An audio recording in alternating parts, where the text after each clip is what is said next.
111-এর পরে 17-18 বছর আমরা যারা চাকরি করতেছি আমাদের নিয়োগের সময় উল্লেখ থাকে জেলা জজ, চিফ জুডিশিয়াল ম্যাজিস্ট্রেট কোর্ট, অতিরিক্ত জেলা দায়রা জজ, নারী শিশু নির্যাতন দমন ট্রাইব্যুনাল, স্পেশাল কোর্ট।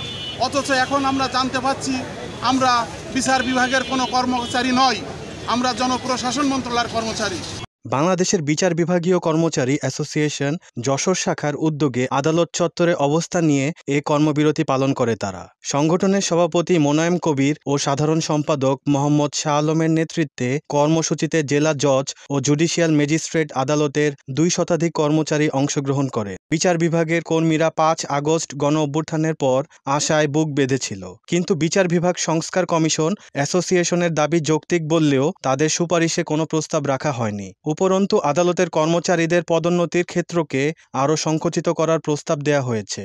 এই অবস্থায় তাদের 5 দফা দাবি বাস্তবায়নে সরকারের প্রতি আহ্বান জানিয়েছেন তারা। Jessore, channel I.